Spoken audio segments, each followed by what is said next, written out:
Good morning to all of you. आज हम अध्ययन करेंगे टेक्सटाइल मटेरियल के अंतर्गत सिल्क फाइबर। ठीक है, तो सिल्क फाइबर में आज हम जो अध्ययन करेंगे वो आपका केमिकल कंपोजिशन अध्ययन करेंगे और सिल्क फाइबर की प्रॉपर्टी को, जिसमें physical property, chemical property, thermal property, biological property, effect of sunlight. ठीक, तो सबसे पहले हम देखते हैं केमिकल कंपोजिशन ऑफ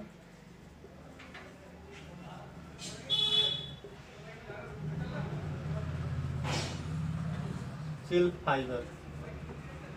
ठीक, तो आपका सिल्क 4 प्रकार का होता है। मलबरी सिल्क,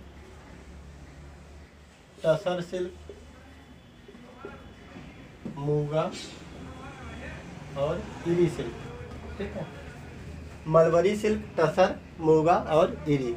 इसमें आपको बताया गया था जो आपका फाइब्रोइन जो होता है, फाइब्रोइन होता है और एक सेरीसाइन होता है।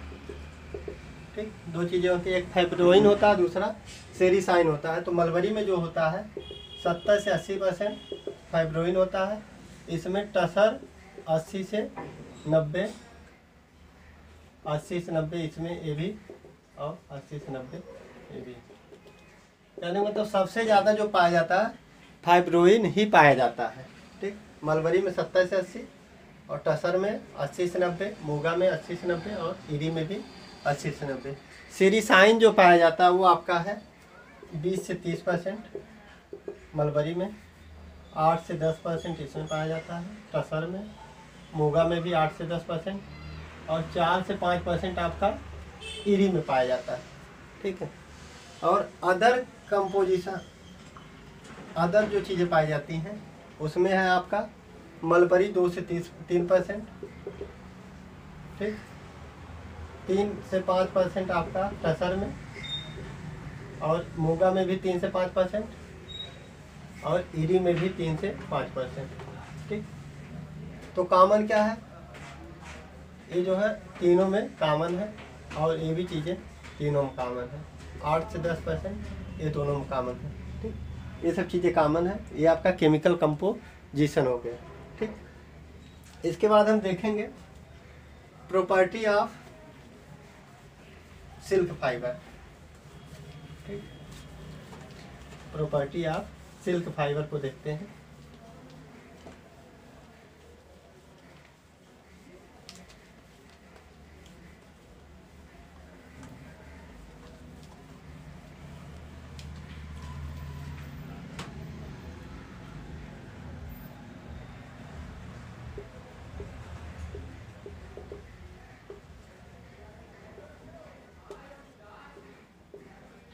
तो सबसे पहला आपका फिजिकल प्रॉपर्टी, फिजिकल प्रॉपर्टी। ठीक है, फिजिकल प्रॉपर्टी के अंतर्गत सबसे पहले चीज आती है लेंथ आती है।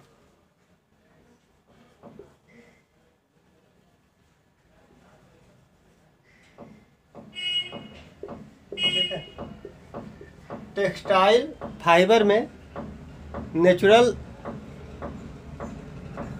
फाइबर, टेक्सटाइल फाइबर के अंतर्गत नेचुरल फाइबर के अंतर्गत जो सिल्क की लेंथ होती है सबसे अधिक मानी जाती है। ठीक है, सबसे अधिक लेंथ जो होती है सिल्क की, नेचुरल फाइबर में अगर देखा जाए फाइबर में, तो सबसे अधिक किसकी होती है, सिल्क की होती है। ठीक, सिल्क में कौन सा होता है, जो कल्टीवेटेड होता है। कल्टीवेटेड सिल्क से जो हमें कोकून मिलता है, कल्टीवेटेड सिल्क से जो कोकून मिलता है वो उसकी लेंथ सबसे अच्छी मानी जाती है। इसको हम लोग फिलामेंट कहते हैं, फिलामेंट कहते हैं। इससे हम सीधे फिलामेंट प्राप्त करते हैं। ठीक, ठीक, इसकी जो लेंथ होती है लगभग 360 मीटर से 1200 मीटर के आसपास होती है। 360 मीटर से लगभग 1200 मीटर के आसपास होती है। जो छोटी लेंथ होती हैं उनको लेंथ में नापा जाता है, बाकी जो बहुत ज़्यादा बड़ी होती है, लंबाई की होती हैं, उनको हम लोग फिलामेंट में नापते हैं। ठीक, अब इसके बाद हम देखते हैं टेनासिटी। तो इसकी जो कल्टीवेटेड कोकून होते हैं उसकी लेंथ होती है आपकी 360 से लेकर के 1200 मीटर तक। इसके बाद हम देखते हैं इसकी टेनासिटी। टेनासिटी क्या होती है? टेनासिटी या स्ट्रेंथ। नेचुरल टेक्सटाइल फाइबर में सबसे अधिक मजबूत सिल्क होता है, ठीक, सबसे अधिक मजबूत सिल्क होता है। अगर इस्पात का एक इतना इसका डायमीटर इस्पात का है और एक आपका सिल्क का डायमीटर है, अगर दोनों का डायमीटर बराबर है तो दोनों एक ही समान मजबूत होंगे, ठीक है। कहने मतलब दोनों अगर तार बराबर है, फिलामेंट है, ये भी एक यार्न है, ये भी एक यार्न है, दोनों का डायमीटर बराबर है अगर, तो दोनों बराबर मजबूत होंगे। दोनों की मजबूती जो होगी, दोनों की स्ट्रेंथ जो होगी वो आपकी बराबर होगी, ठीक। ड्राई स्टेट में कितनी होती है देखते हैं। ड्राई स्टेट में इसका जो ड्राई स्टेट में 24 से 51 ग्राम पर डेनियर होता है, और वेट स्टेट में जो होता है, वेट स्टेट में होता है 80 से 85% कम होती है। ड्राई की तुलना में वेट स्टेट कम मजबूत होता है, ठीक है। इसके बाद हम इलास्टिसिटी देखते हैं। इलास्टिसिटी को देखते हैं, ठीक। जो इलास्टिसिटी इसमें सिल्क फाइबर में बहुत ही धीमी होती है, ठीक। और जो इलास्टिक रिकवरी होती है इसकी,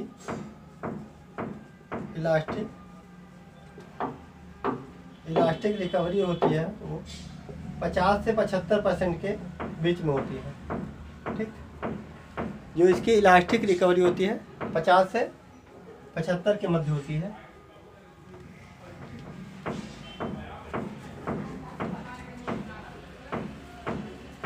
इसमें लश्चर जो देखते हैं, लश्चर जो होती है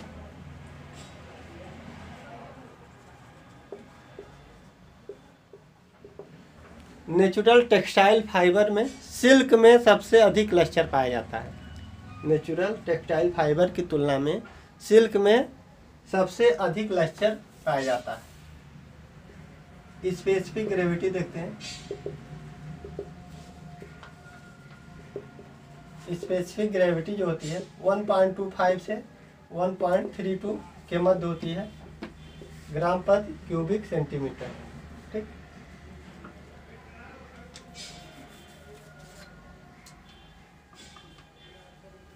इसका जो मॉइस्चर रिगेन होता है स्टैंडर्ड कंडीशन में 11 से 13% होता है, ठीक है। स्टैंडर्ड कंडीशन में इसका जो मॉइस्चर रिगेन होता है 11 से 13% के मध्य होता है, ठीक। इसके बाद हम केमिकल प्रॉपर्टी को देखते हैं। केमिकल प्रॉपर्टी में पहला effect of acid. Chemical property,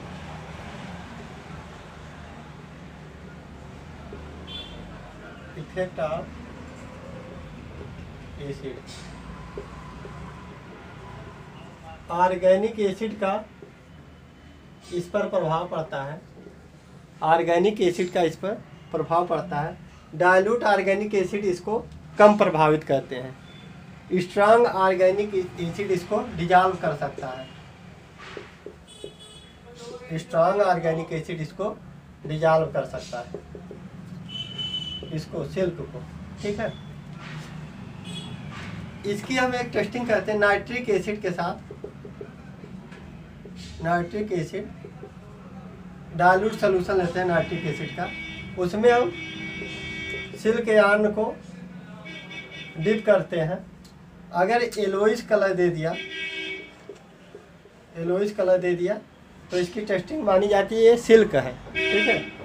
dilute nitric acid है, उसमें आप सिल्क फैब्रिक को डिप करिए, अगर येलोइश कलर देता है तो माना जाता है ये सिल्क है, ठीक।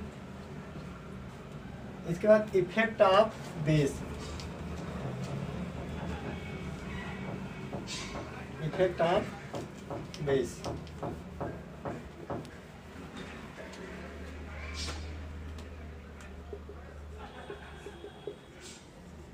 इफेक्ट ऑफ बेस या एल्कली। ठीक, स्ट्रांग बेस इसको डिजॉल्व कर सकता है। अगर हम हाई टेम्परेचर पर या हॉट बेस में सिल्क को मिलाते हैं या सिल्क को डिप करते हैं तो ये डिजॉल्व हो जाएगा। तो क्या होगा, डिजॉल्व हो जाएगा। ठीक है, इसीलिए हम लोग स्ट्रांग सोप में सिल्क फैब्रिक को वॉश नहीं करते हैं। स्ट्रांग सोप में सिल्क फैब्रिक को वॉश नहीं करते, इसके लिए हम लोग इजी का प्रयोग करते हैं। ठीक, इसके बाद देखते हैं थर्मल प्रॉपर्टी। थर्मल प्रॉपर्टी, ठीक है, थर्मल प्रॉपर्टी में इफेक्ट ऑफ हीट।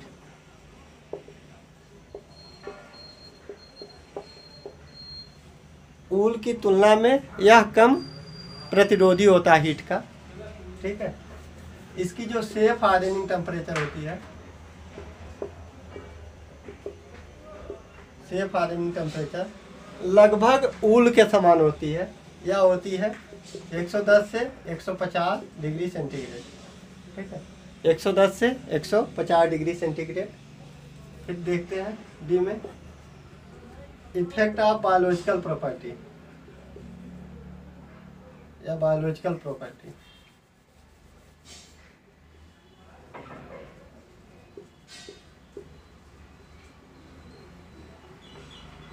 ठीक है, बायोलॉजिकल प्रॉपर्टी में यह मिल्ड्यू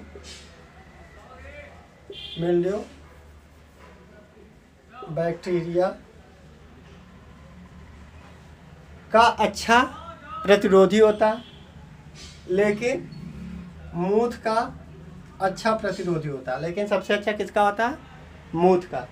इसको कारपेट बीटल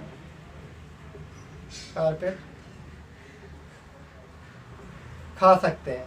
इसको जो है कारपेट बीटल खा सकते हैं, या कारपेट बीटल का प्रतिरोधी नहीं होता है। कारपेट बीटल इसको क्या होते हैं, खा सकते हैं। लास्ट पॉइंट है effect of sunlight. Effect of sunlight,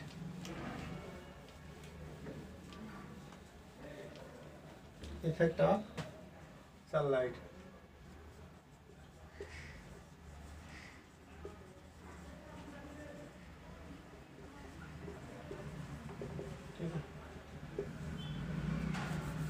यह सनलाइट का अच्छा प्रतिरोधी होता है, लेकिन डायरेक्ट प्रकाश पड़ने पर इसका डिकम्पोजिशन हो जाता है।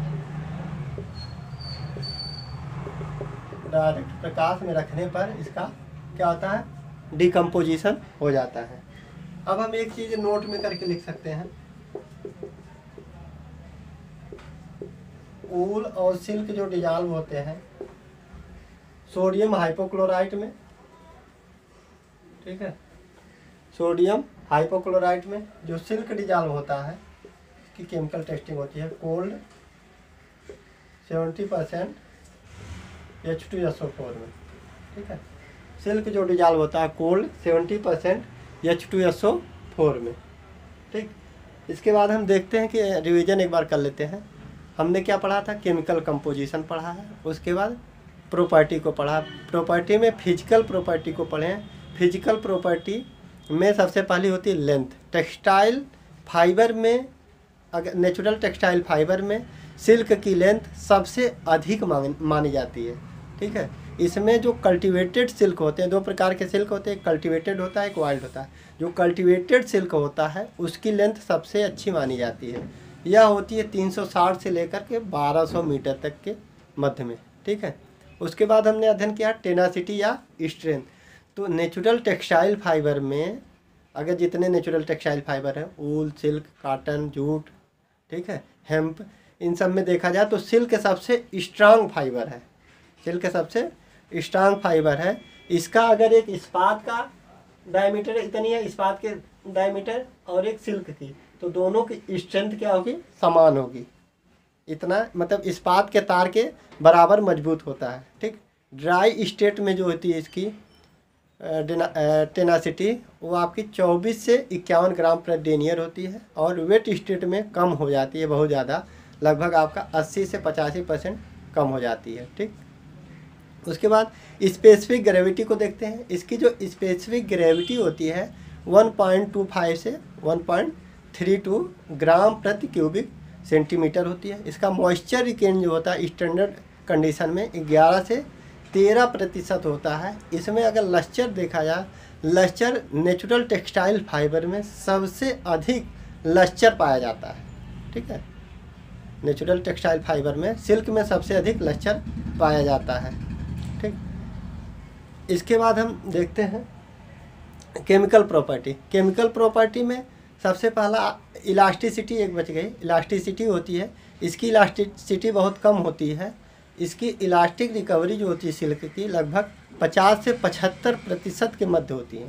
ठीक, अब हम अध्ययन करेंगे केमिकल प्रॉपर्टी में। केमिकल प्रॉपर्टी में दो होता है, इफेक्ट ऑफ एसिड होता है और दूसरा होता है इफेक्ट ऑफ बेस होता है। इफेक्ट ऑफ एसिड जो होता है वो आपका ऑर्गेनिक स्ट्रांग ऑर्गेनिक एसिड का इस पर प्रभाव होता है। डाइल्यूट ऑर्गेनिक एसिड का उतना अधिक प्रभाव नहीं पड़ता है।